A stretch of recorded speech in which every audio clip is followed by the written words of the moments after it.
Shade Tree Gunsmithing and Leatherwork. Hey, we're coming back at you this time with the 1022 that we built. Now, you've seen a video of when we built this gun, and but there's one thing we didn't do to it, and that was refinish the stock. Oh, I know what you're thinking. Oh, God, here we go. Another stock finish video, but this one's going to be just a little different. I know they all say that. Everybody's got their own technique. But have you, back in the day, when I first started working on firearms, I was 12 years old. And I stayed with my papa. He was the foremost known gunsmith in the southern part of Kentucky. And he was one of the gunsmiths that built them from scratch. Barrels, done everything to them. I mean, you know, he rifled the barrels, done everything. And he taught me an old-fashioned way of refinishing a stock with coal tar and gasoline. Now, nowadays, you know, we've got the gasoline out here that's, you know, not really, they say it's 100% gas, but it's really not. I mean, you know, like that. So I've experimented around. The closest thing I can find to the old gas that we used to use is lacquer thinner. So what I'll do is I'll thin out that coal tar and get me a stain made out of that. Then we'll stain it, and then after that we'll put one layer of true oil on it. And then after that is another thing that Pat told me how to do and showed me. It's just candle wax. And I mean, you really just rub a hand out of it with that candle wax. So anyway, you know, there's just a few items that you need to do this project. All right. First off, you need a good screwdriver set. Take screws out with. I use a Winchester set. They're hollow ground. Fit the screws perfectly, and that way we don't round out any screws. Got a magnetic pan right here that we need to put the screws and the butt plate in, stuff like that. All right, right here we got a paintbrush and these little containers, and we'll just get one of these containers out of here. We just lay the rest of them over here on our drill press there that we use to jewel boats with. And what this is just the containers that dog food comes in. We clean them out, save them. That way when we use them out here in the shop, all we got to do is just throw them away. You know, simple, easy. Little paintbrush to spread the stuff on with. The stripper. All right, we need the stripper. Then after we got the stripper here, we've got sandpaper and stuff. Then we've got a little bit of warm water right here and a sponge to wipe the gun down, get it a little damp, and then we've got a hot air gun behind us here. We'll show you that right there real quick. Got a hot air gun, and what we do is we heat that stock, and it'll raise the grain up, and then we can re-sand it again. And then of course we need our lacquer thinner and then our coal tar. And the closest thing we could really find, I used to get coal tar out on the road. If you remember back in, oh, I don't know, I'd say late 60s, mid 60s, somewhere around in there. That's about as far back as I can remember, or want to remember anyway. But you could go out on the road, you know, and after it's real hot, that coal tar would just kind of seep up through the gravel. And you go out there and just take your pocket knife and just cut you a little hunk or two off of that. And I'll tell you what, this stuff lasts for a long time, mixing it with gasoline.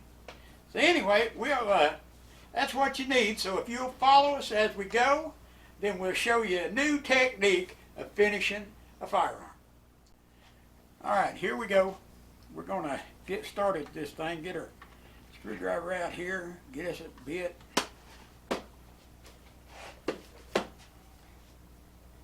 Put it on there. I guess I better put them high-tech glasses on again. Oh, I can see clearly now. Now we don't go singing. We'll run you off for sure. Break camera one. But you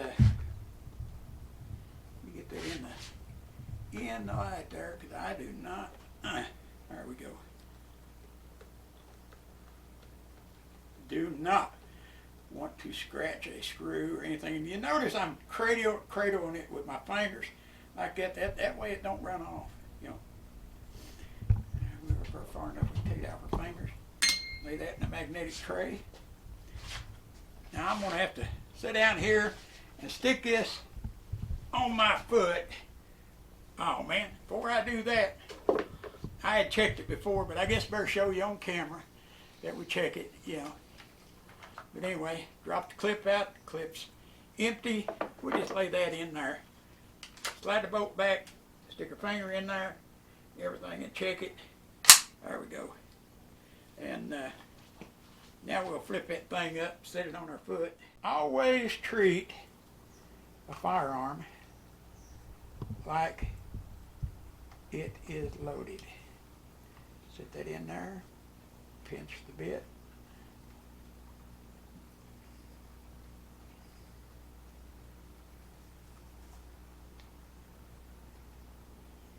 Many a person has been killed with an unloaded gun.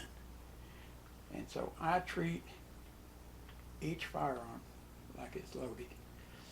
There we go.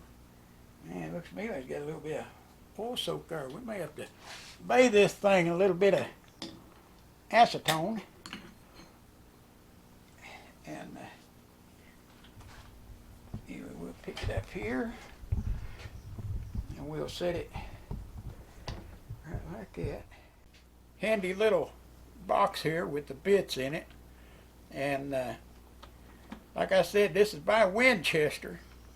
And so, let's see. I think maybe I'm going to get it around here where I can see it now. Oh, that's much better when you turn it right side up. Alright, we'll try this one. See if this will fit in there. Oh, look at there. That's the baby. Slap that in there. Put it in there, cradle it.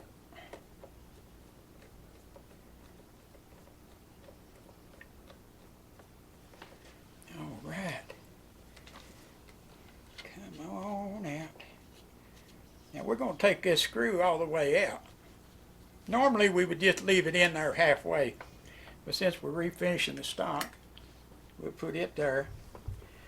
Okay, now we're going to grab it, put it about right like that, and I need to change bits again. I think I'll do it right here. Let that sit there a second. We'll put that bit there and get this bit here and hope that's the right one. Turn this up on the side there. Alright, get that in there. I'm having to squeeze the gun and there's the ring off of it. Put that in our little tray. Alright, we're going to take the safety, put it midway. Well, turn this over. Put it right there. Bring the stock off. Now we'll lay the stock down there for now. Take the works. We'll set it over to the side. We're not taking the scope off or nothing. Just setting it over to the side. What we're going to do, we're going to move the tip of the gun vise out of the way. Set it over here on one of our other benches. All right, now we got a little workstation here. We got paper on it because we know this is going to make a mess and stuff. And so we need to get our rubber gloves on. I don't know if I even mentioned about my rubber gloves, but you got to have rubber gloves. This stuff's chemicals, and you know, you don't want to get it on your hands because you don't know what it'll do to you. And just like that Agent Orange they used in Vietnam, they didn't tell you that it would cause cancer. They just said we sprayed the foliage. So, all right.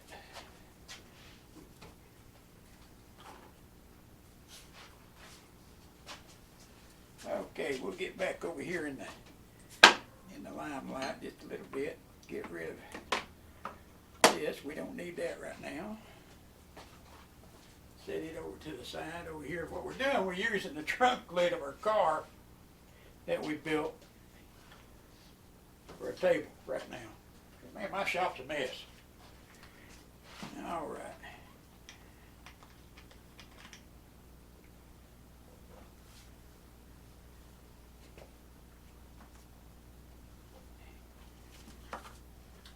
I can't remember if the last time I used this to eat my plastic up or not, but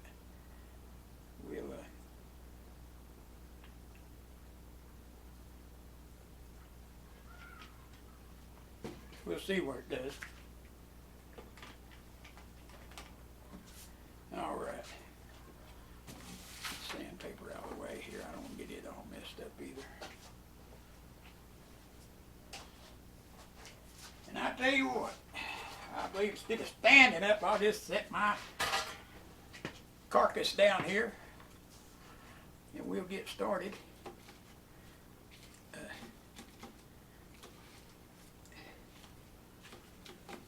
may have put more than that in there, but anyway, we're just going to put a liberal amount. I mean, just saturate. And this stuff smells like oranges. I don't know what it's made out of, but it's got a kind of like an orangey type citrus smell to it.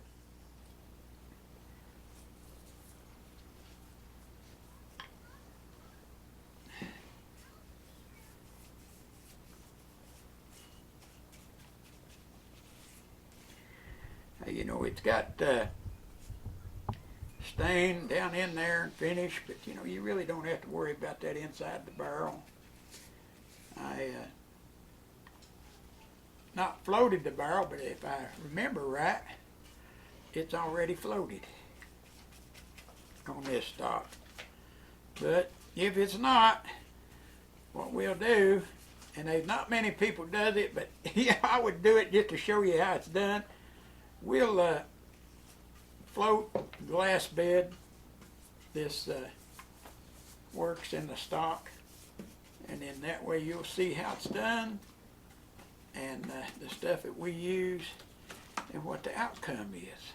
But anyway, we just put a generous amount of this on here. I thought about redoing the stock completely, but yeah, I just kind of like the stock being the way it is, except for the color. And, you know, it's just, like I said, this is my firearm. This is the one I built for me. So, you know, everybody's got their likes and their dislikes. And so, I mean, you know, it's going to have to suit me, I guess, most of all. You know, if it suits everybody else, I'm just plumb tickled to death if they like the way I do stuff. But, you know, we're just going to put all this on there. Now, this stock doesn't have any dents in it.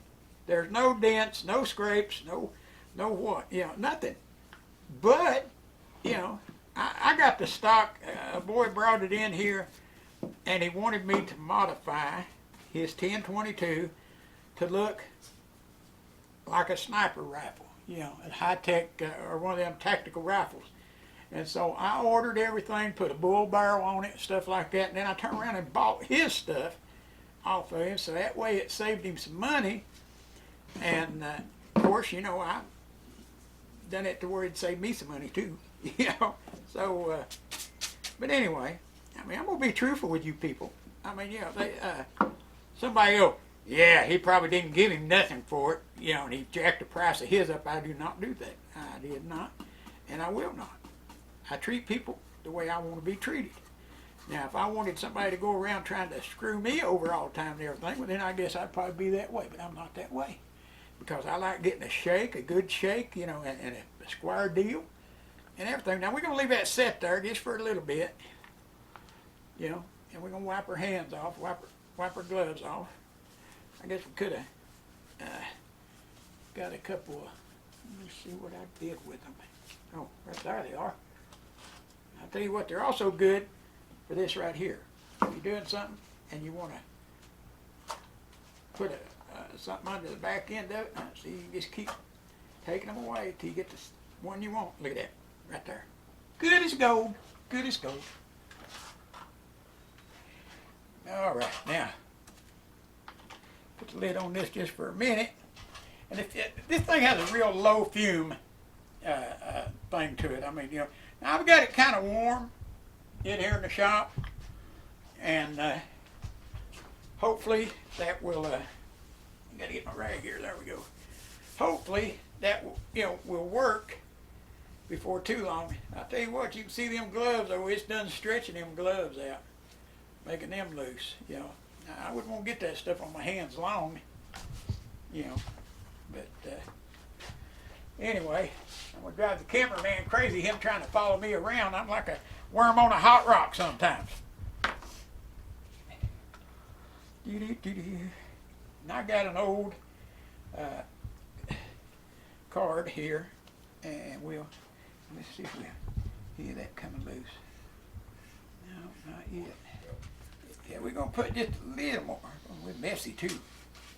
Gonna put just a little more on there, and then what we're gonna do, I didn't bring a plastic bag out here, but I can already see it's a bubbling up on there.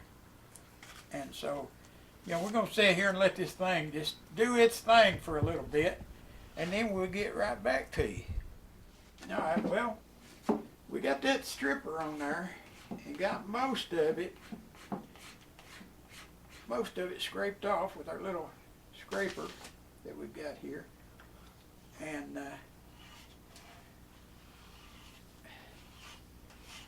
next,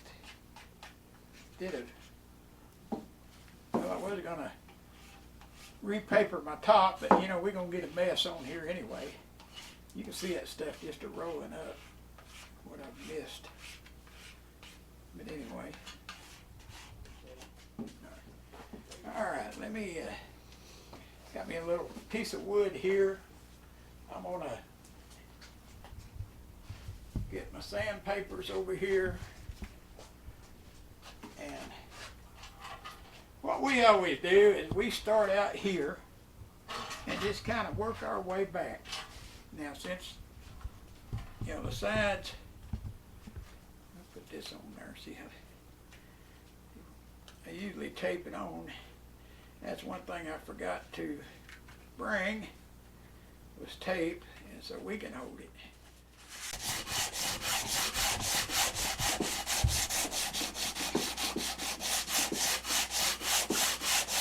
And the reason we use a flat piece of wood or a flat object or something like that way you don't get any finish. You ever look at a gun that somebody's refinished, you see a bunch of little waves in it? Well, what it is, they probably took that sandpaper, just wrapped it up in their hand, just went like this. And what it done is some of it may have cut a little deeper than the other did. This way I get everything good and flat, you know, running with the grain. You don't ever sand across it. Running with the grain. And we'll turn it up on the side.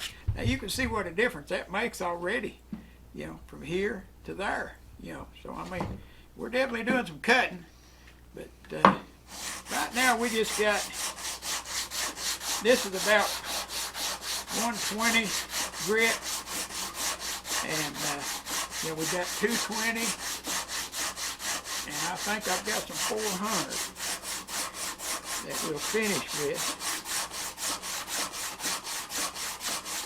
And it just takes a little time, just a little bit of elbow grease, you know, and I shoot most of the time. I ain't got nothing but time on my hands anyway. So I mean, you know,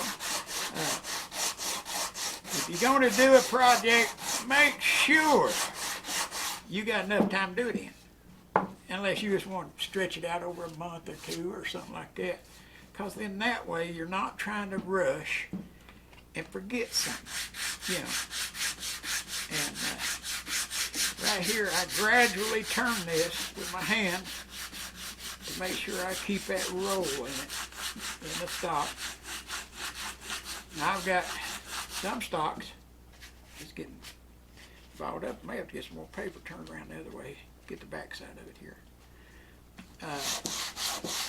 I've had some of these come in, and we milled a handhold right in here, just a little indentation where they could grip it with their fingers, you know, which, like I say, there again, it was something that they wanted, you know, and so, I mean, you know, we do a lot of custom work, and I tell you, over the last 50 years, I'd hate to think of the custom work I have done. I'm going to get up here, and let's see, well, right here's a piece, probably work just as good. If I can get that out of there.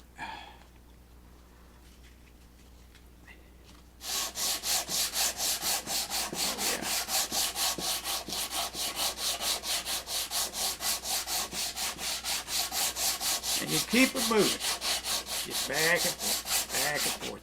And if you notice, I'm going like this and like that, like this and like that, as I'm going like this. Because, I mean, I don't want to cut a groove down in it. I mean, if I'm not keeping my travel up, I'll go ahead and hit this top a little bit. What I'm going to do is do both sides at the same time. That way.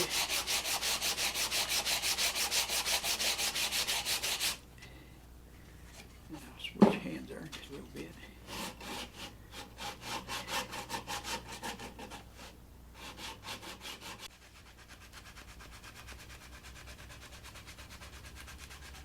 Now I thought about cutting this off right here and putting black ebony. I'm going to showcase a 25-06 here in the future that I built. And I done the stock, I built the stock from scratch. And it's got African ebony on the end, like a Remington 700's got on the end of it, that black end. And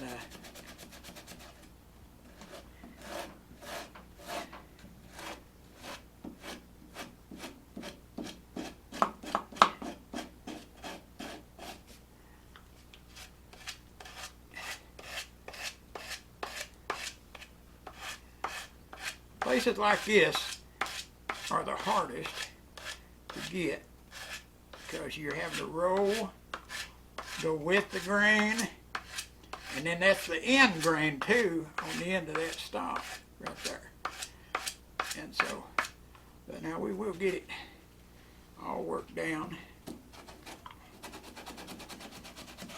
That's them little bitty strokes, you know, but it takes a little stroke to make a big one. Well, as you can see, you know, we're sanding the finish off of it, you know, after it's been scraped and everything else. And so you know this is going to be a multi-part series on this stock. And like I said, right now, everything you're seeing, you're going, well, my God, I don't see nothing no different. Well, you know, there's really not a whole lot of difference to it.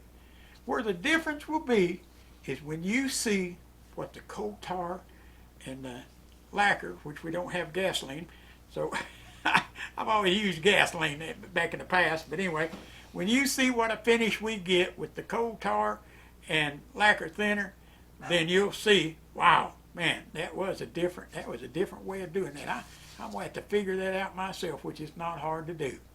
I mean, and the thing is, it's an economical stain that you can use on multi things, because what happens is your lacquer thinner just evaporates and it leaves that in, and I'm going to tell you what, it will soak into the wood. I'll guarantee you that. So anyway, like us, subscribe, you know, be sure and tell your friends about us, you know.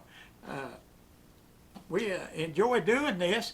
We've not cracked many jokes or anything else this time, but you know what, I've been sitting on my crack, so I mean, I guess just can't do it. So I'll tell you what, we're going to just cut it off here. I want you to remember now that, you know, we've got that t-shirt that we airbrushed, and when we get 25 subscribers, then we're going to give that thing away. We're going to have a drawing.